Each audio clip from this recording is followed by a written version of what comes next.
영하 10도의 차가운 바람, 눈발이 흩날리는 북유럽의 겨울. 따뜻한 카페 유리창 너머로 믿을 수 없는 풍경이 펼쳐집니다. 부모들은 따뜻한 커피를 마시며 대화를 나누고 있는데 바로 그 옆 카페 입구에는 아기들이 가득한 유모차들이 줄지어 서 있습니다. 두꺼운 담요에 쌓여 곤히 잠든 아기들의 얼굴 위로 하얀 입김이 서립니다. 여러분이라면 이 장면을 본 순간 어떤 생각이 드실까요? 혹시 숨막히는 분노와 불안을 느끼지는 않으셨나요? 이거 아동학대는 아닌가? 혹시 유괴라도 당하면 어쩌려고? 그런 걱정이 머릿속을 스치지는 않았나요? 한국이나 미국이었다면 곧바로 아동학대 신고가 들어갔을 겁니다. 실제로 덴마크를 여행하던 한 외국인이 이 광경을 보고 경찰에 신고했다가 걱정 마세요. 여긴 안전해요. 여기선 원래 이런 문화입니다. 라는 경찰의 황당한 답변을 들었다는 이야기는 엄청 유명하죠. 사랑하는 아이를 키우는 일, 과연 무엇이 진짜 사랑이고 돌봄일까요? 따뜻한 실내에서 모든 위험 요소를 차단하는 것이 최선일까요? 아니면 영하 10도의 바람을 맞게 하더라도 더 강인하게 자라도록 돕는 것이 더 나은 선택일까요? 오늘은 우리가 한 번도 생각해보지 못했던, 하지만 너무나 중요한 질문을 던지는 이 아이러니 속으로 깊숙이 한번 들어가 보겠습니다. 만약 이런 깊이 있는 이야기에 관심이 있으시다면 구독을 통해 다음 이야기도 함께 해주세요. 이 이야기는 단순한 육아법을 넘어 우리가 사는 사회와 우리 자신의 불안을 비추는 거울이 될 것입니다. 북유럽 부모들이 아이를 밖에서 재우는 이유를 단순히 건강이라는 한 단어로 설명하기엔 부족합니다.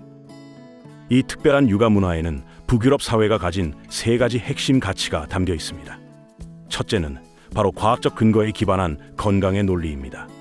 북유럽 부모들은 실내 공기보다 신선한 바깥 공기가 아이의 호흡기와 면역 체계를 튼튼하게 한다고 믿습니다.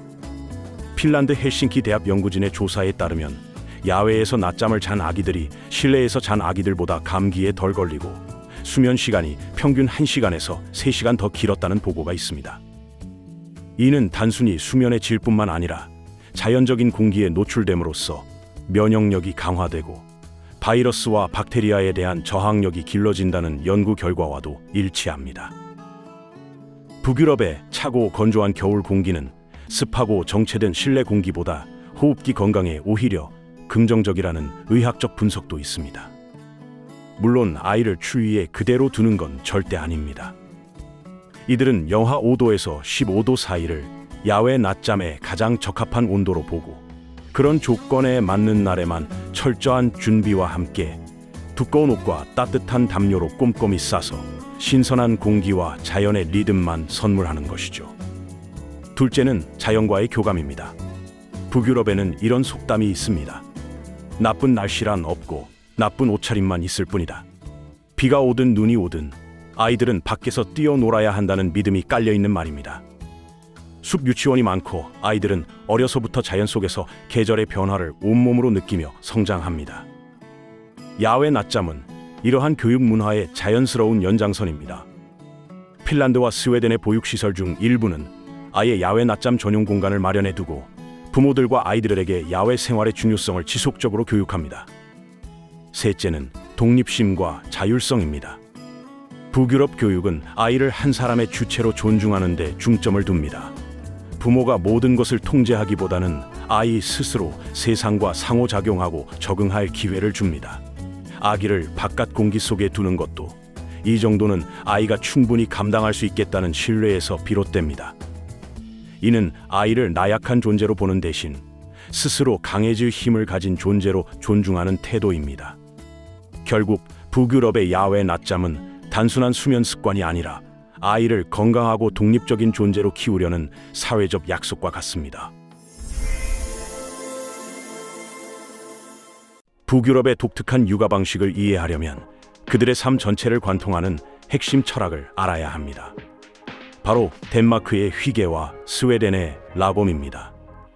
이 두 개념은 북유럽 부모들이 왜 아이를 차가운 외부 환경에 두는 행위를 진정한 돌봄으로 여기는지를 잘 설명해 줍니다. 먼저, 휘게는 편안함, 안락함, 만족감을 뜻하는 단어입니다. 촛불이 일렁이고 따뜻한 담요가 주는 포근함처럼 일상의 소소한 순간에서 행복을 찾는 태도죠.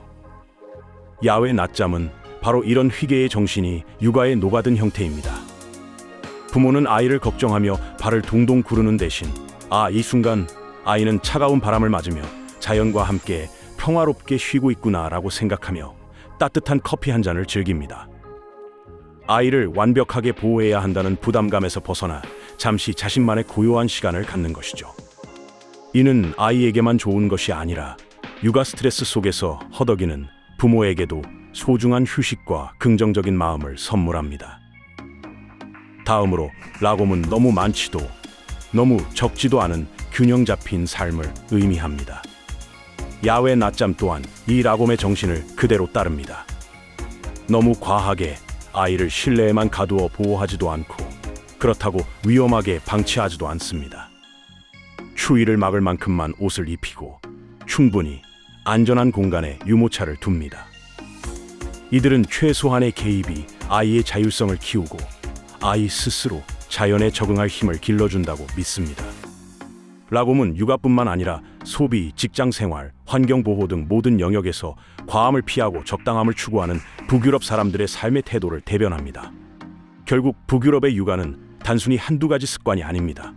그것은 아이의 삶과 부모의 삶이 조화롭게 공존하고 행복과 만족을 일상의 작은 균형에서 찾는 그들의 문화와 철학이 고스란히 반영된 결과입니다. 야외 낮잠은 그들이 가진 삶의 태도가 만들어낸 가장 상징적인 풍경인 것이죠. 하지만 이 평화로운 풍경은 다른 문화권에서는 전혀 다른 의미로 받아들여집니다. 가장 유명한 사례는 1997년 미국 뉴욕에서 발생했습니다. 한 덴마크인 엄마가 아기를 유모차에 두고 레스토랑에서 식사를 하다가 아동 방치 혐의로 체포된 사건입니다. 그녀에게는 평범한 일상이었지만 범죄율이 높고 아동 안전에 대한 불안이 큰 미국에서는 충격적인 무책임으로 비쳤습니다.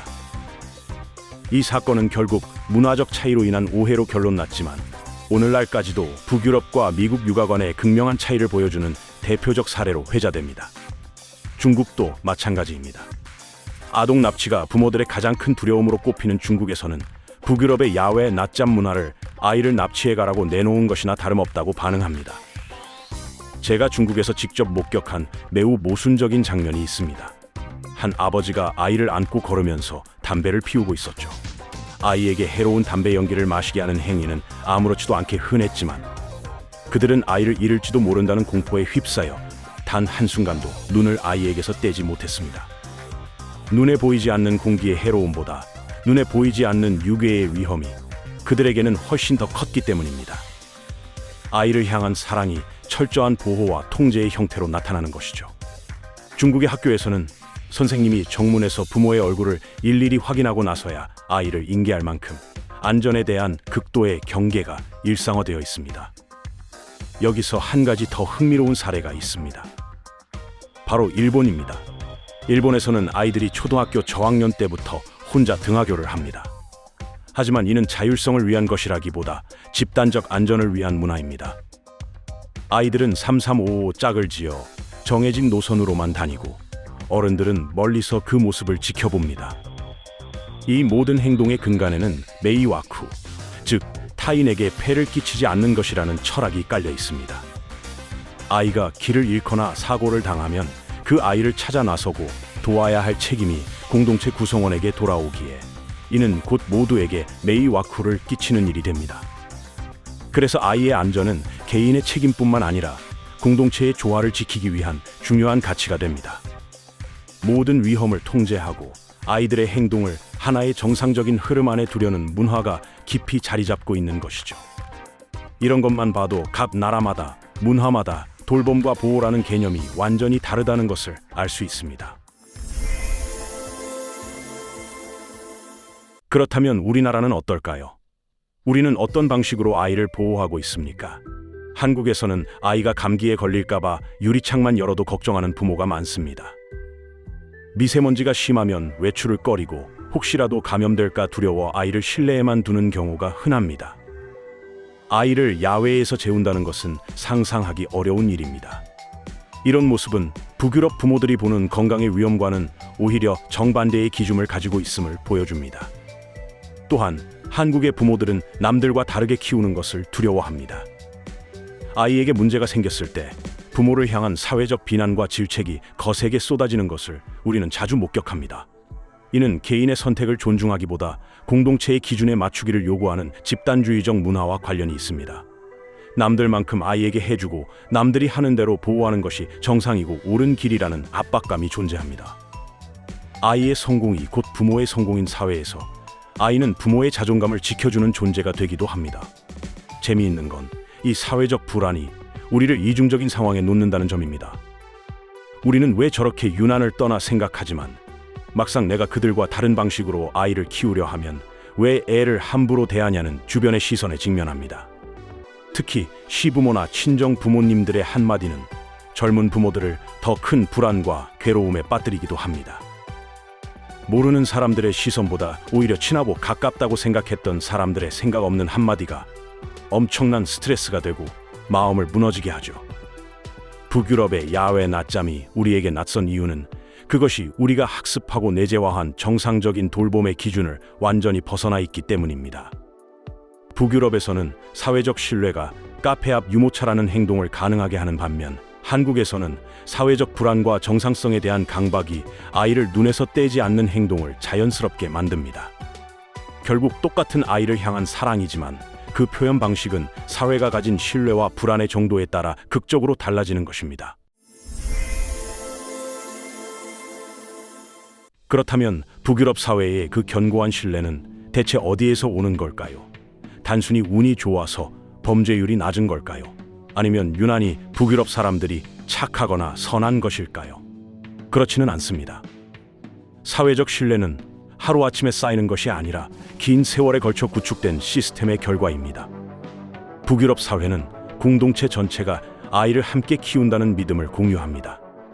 이는 국가가 제공하는 보편적 복지 시스템을 통해 실현됩니다. 아이가 아프면 부모 소득의 80%를 보장해주는 육아휴직 시스템, 질 좋은 국공립보육시설, 그리고 아버지가 의무적으로 육아휴직을 써야 하는 제도들이 바로 그 증거입니다. 부모들이 경제적 불안 없이 아이에게 온전히 집중할 수 있도록 사회 전체가 지원하는 것입니다. 이런 환경에서 아이는 우리 사회의 아이로 여겨집니다. 카페 앞에 잠든 아기를 지나가는 행위는 경계의 대상이나 다른 목적의 대상으로 보지 않고 하나의 공동체 구성원으로 인식합니다. 모두가 서로를 믿고 지지하는 시스템 안에서 부모는 아이를 외부에 두는 것을 무책임이 아닌 사회적 합의로 받아들입니다. 이러한 신뢰는 얀테의 법칙과 같은 문화적 규범에서도 잘 드러납니다. 1933년에 발표된 소설 도망자 얀테에 등장하는 이 법칙은 당신이 특별하다고 생각하지 마라를 포함한 10가지 금기 사항으로 이루어져 있습니다. 즉, 개인의 성공과 특별함은 공동체의 조화를 깨뜨릴 수 있다고 여기는 문화적 분위기인 것이죠. 이는 육아에도 적용되어 부모가 자신의 아이만을 특별하게 보호해야 한다는 강박에서 벗어나 공동체 속의 아이로 자연스럽게 키우도록 유도합니다. 모두가 그저 우리 중 한 명이라는 의식을 공유하기에 지나친 불안이나 경쟁 대신 서로에 대한 신뢰를 바탕으로 아이를 자유롭게 키우는 것이 가능합니다. 결국 야외 낮잠은 단순히 육아 방식의 문제가 아니라 그 사회의 신뢰와 공동체 의식이 얼마나 깊이 뿌리 박혀 있는지를 보여주는 상징인 셈입니다. 오늘날의 불안은 단순히 사회적 차이에서만 비롯되는 것은 아닙니다. 기술의 발전이 그 불안을 증폭시키기도 합니다. 우리는 이제 낯선 사람의 얼굴을 직접 마주하는 대신 뉴스와 소셜미디어를 통해 세상의 끔찍한 사건들을 실시간으로 접합니다. 아이가 실종됐다는 기사, 묻지마 범죄 사건 등 극히 일부의 비극적인 사건들이 우리의 불안을 키우고 마치 세상이 온통 위험으로 가득 찬 것처럼 느끼게 만듭니다.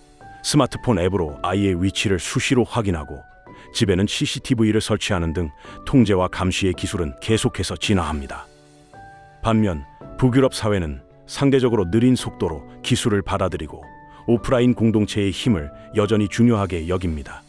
그들은 보이는 위험을 차단하기보다 눈에 보이지 않는 신뢰를 더욱 굳건히 다지는 데 집중했습니다. 북유럽 사람들에게 자연은 통제해야 할 대상이 아니라 순응하고 함께해야 할 위대한 존재입니다. 그들은 밤이 되면 어둠을 받아들이고 겨울이 오면 추위를 감내하듯 자연의 순리를 따르는 것이 인간의 삶을 더 풍요롭게 한다고 믿습니다.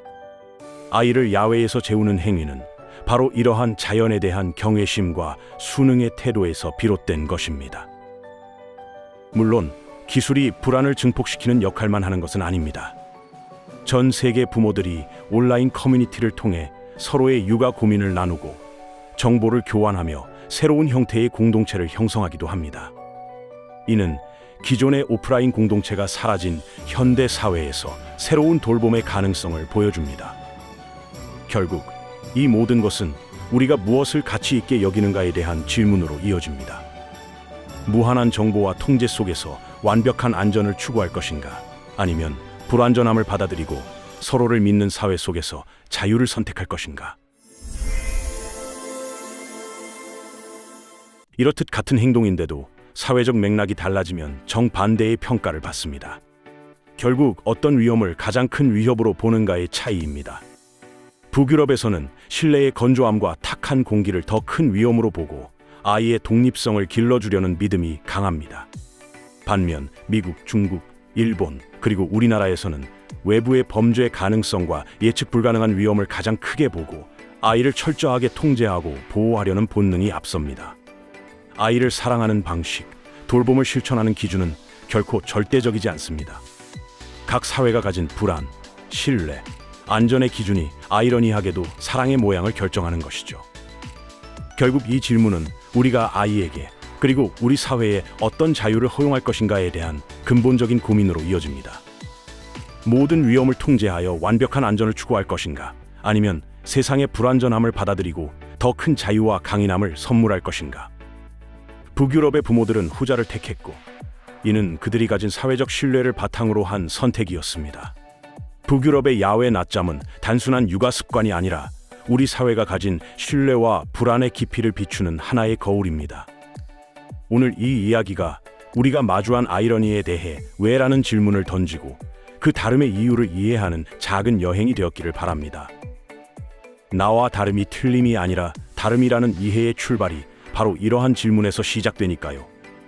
만약 저와 함께 계속해서 이런 이해의 여행을 떠나고 싶으시다면 구독과 좋아요, 알림 설정 부탁드립니다. 다음에는 더 흥미롭고 깊이 있는 이야기로 돌아오겠습니다. 감사합니다.